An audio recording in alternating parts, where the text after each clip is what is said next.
दिया। सभापति महोदय, आम बजट जब तैयार हुआ तो हमारे जब आम बजट आने वाला तो राजस्थान को इस बात बहुत बड़ी उम्मीद थी।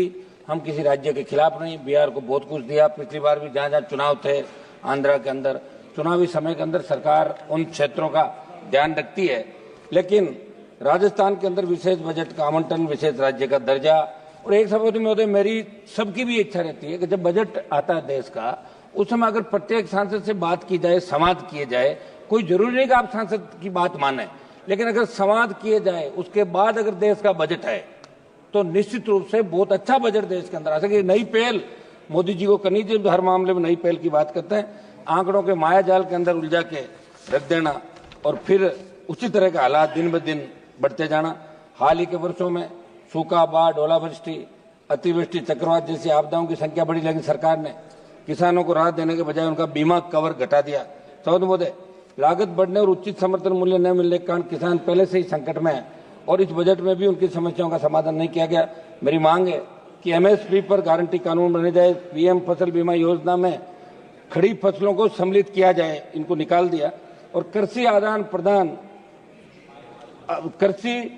आदान अनुदान की सीमा राजस्थान के परिप्रेक्ष्य में 2 हेक्टेयर से बढ़ाकर 5 हेक्टेयर की जाए। साथ ही सूखा विकास कार्यक्रम आने वाले जिलों में 5 हेक्टेयर भू धारिता वाले किसानों को भी लघु सीमांत किसानों की श्रेणी में शामिल किया जाए। सभापति महोदय, किसानी मैं ग्रामीण परिवेश से आता हूँ, किसान का बेटा हूँ और निश्चित रूप से बड़े किसान आंदोलन भी किए। देश के कुल कृषि बजट से 20 गुना ज्यादा तो किसान पे कर्जा है।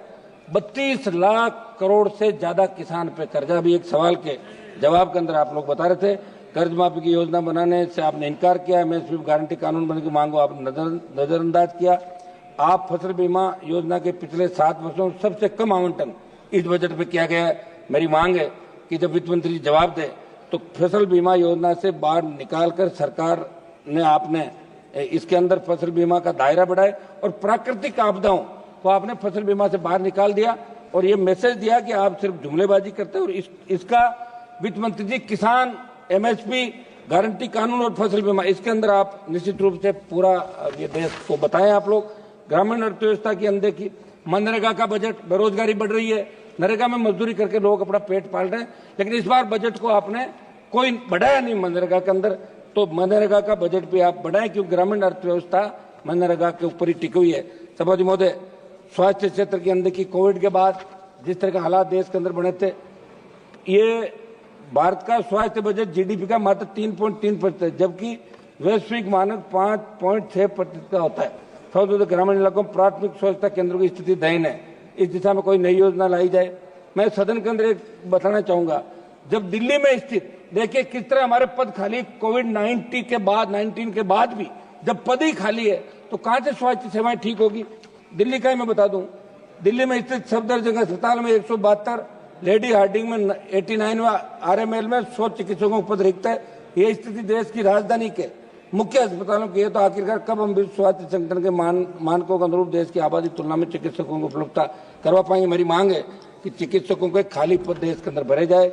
निजी निवेश को प्रोत्साहन की जो कमी है, मोदी बजट में निजी क्षेत्र के निवेश को बढ़ावा देने का आवश्यक प्रोत्साहन नहीं दिए गए, जिससे इंफ्रास्ट्रक्चर निर्माण उद्योगों की वृद्धि धीमी हो सकती है। इस पर सरकार को सोचना चाहिए। एफडीआई को लेकर बड़े बड़े भाषण सरकार के मंत्री देते हैं, लेकिन मैं बताना चाहता हूँ भारत की एफडीआई वृद्धि दर पहले ही धीमी पड़ रही है और ये बजट इसे बढ़ावा देने में सफल रहा है। सभापति महोदय, मध्यम वर्ग के लिए आपने घोषणा करी 12 लाख की सीमा को बढ़ाकर कम से कम जो आपने ऊपरी आय वर्ग को ज्यादा फायदा पहुंचाने वाला ये बजट, आयकर में कुछ राहत जरूर दी गई, लेकिन 12 लाख की सीमा को बढ़ाकर कम से कम 15 लाख आप लोग करें। महंगाई की वजह से आम आदमी की वास्तविक आय पहले से प्रभावित हो रही है। आप पेट्रोल डीजल की कीमतें घटाएं। होम लोन, शिक्षा लोन, स्वास्थ्य खर्चों पर टैक्स कटौती बढ़ाने की जरूरत थी, लेकिन सरकार ने इस पर ध्यान नहीं दिया। सभापति महोदय, राजकोषीय घाटे का बढ़ता बोझ जो इस बजट के अंदर आपने बताया, सरकार ने राजकोषीय घाटे का लक्ष्य 4.4% जीडीपी रखा है, जो वैश्विक मानकों के अनुसार अधिक है। मैं आपके माध्यम से वित्त मंत्री से पूछना चाहता हूं कि आप पूर्ववर्ती सरकारों पर आरोप लगाते रहते हो, लेकिन आपके कार्यकाल में भी सरकार लगातार उधारी बढ़ा रही है, जिससे आने वाले वर्षों में अर्थव्यवस्था पर भारी दबाव पड़ सकता है।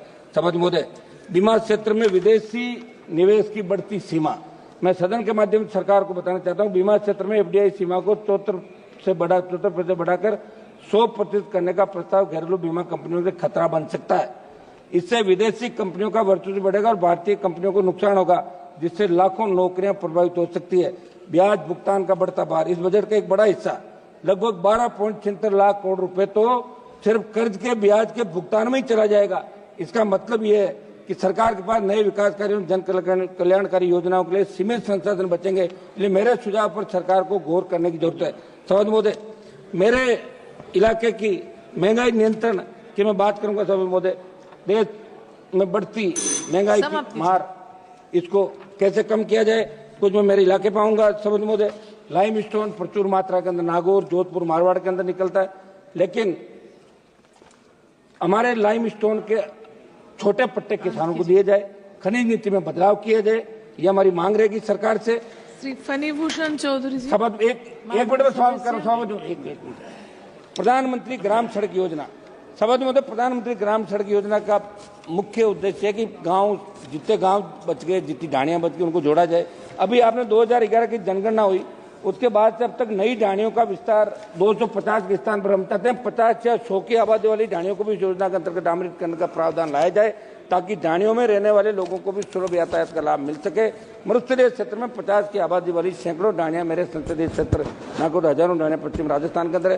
सभापति महोदय, मैं इतना ही चाहूंगा कि जब वित्त मंत्री जी बजट पे अपना रिप्लाई दे तो नौजवानों को कौन से आप जितने पद खाली उनके बारे में क्या कर रहे हो, महंगाई किस तरह आप एक महंगाई किस तरह आप घटा रहे हो, किस तरह सभापति महोदय